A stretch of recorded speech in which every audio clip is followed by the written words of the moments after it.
This meeting is being recorded.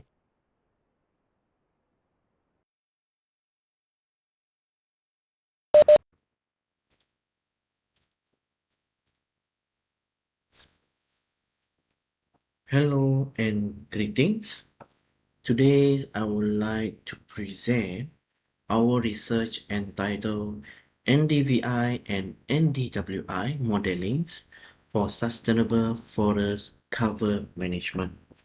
So for today's presentations, the contents are divided into four, which is introductions to NDVI and NDWI, methodologies in modeling the NDVI and NDWI, the applications of NDVI and NDWI, and the last one is the implications for sustainable forest management. So the first thing first, NDVI stand for Normalized Difference Vegetation Index, is actually a critical remote sensing matrix that used to assess vegetation's health and densities by analyzing the differences between near-infrared and red light reflectance. Meanwhile, NDWI, or the full names is Normalized Difference Water Index, is referring to the quantifies water contents in vegetations and soil by contrasting near infrared and short-wave infrared reflectance, facilitating effective monitoring of water bodies and drought conditions.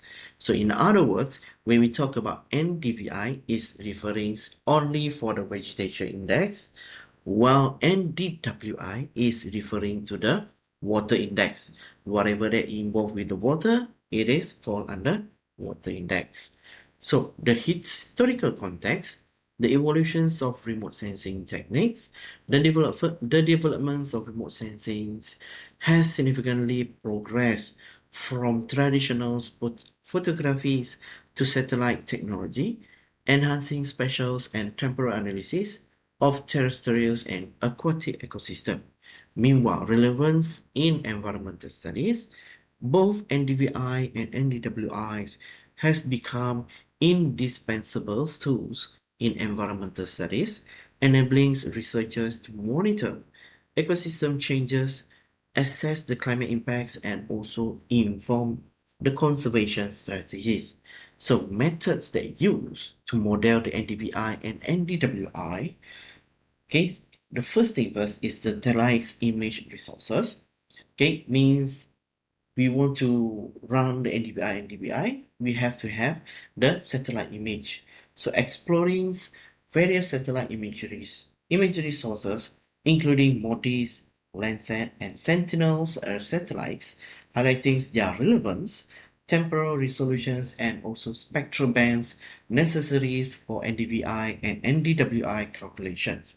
Meanwhile, ground truthing techniques discussing the importance of ground truthing in validating satellite data's accuracy, including methods such as field surveys and sample collections to ensure reliable remote sensing analysis.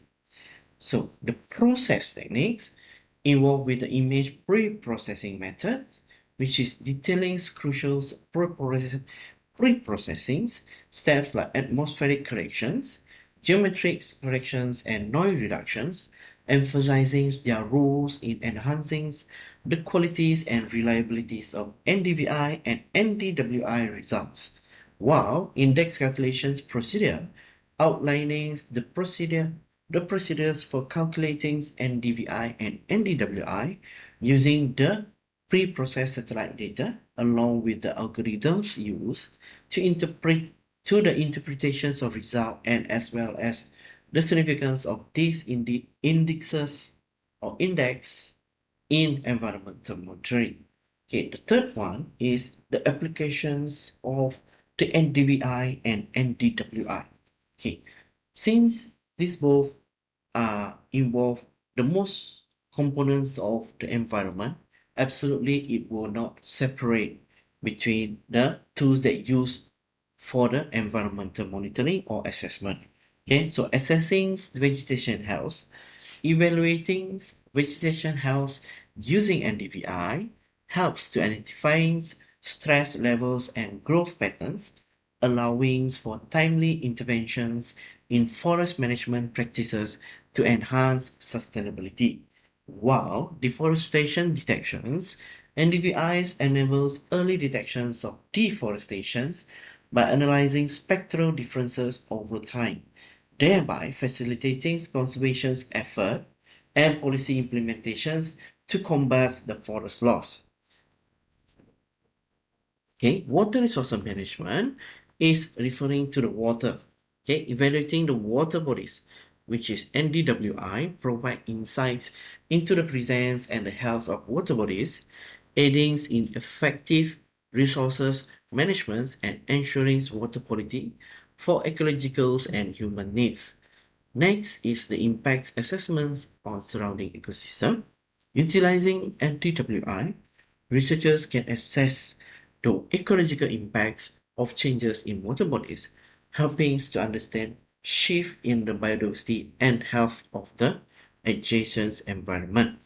So the next, which is the last topic, is the implications for sustainable forest management. Okay, it is integrations into environmental policies. Okay, integrating sustainable forest management principles into existing environmental policies can enhance the effectiveness of these policies, leading to more cohesive efforts in biodiversity preservation and resources management, while it also helps in the climate change mitigation, which is sustainable forest management, can significantly contribute to the end to the climate change mitigations and by sequestering carbons and promoting resilience in the forest ecosystem, thus providing a vital tools for policy frameworks targeting the climate action and the future research directions, which is involved with the enhanced modeling technique and also collaborations with the stakeholders. Okay, future research should focus on the developing advanced modeling techniques to better predict the forest dynamics under various management scenarios, which can inform the adaptive management strategies and also policy making. And the next one is collaborations with the stakeholders, fostering collaborations among researchers, policymakers, and also local communities is crucial for sustainable forest management as it can lead to the innovative solutions and share the responsibility in forest conservation effort. Okay, thanks. That's all for today. Presentation for this research. Thank you.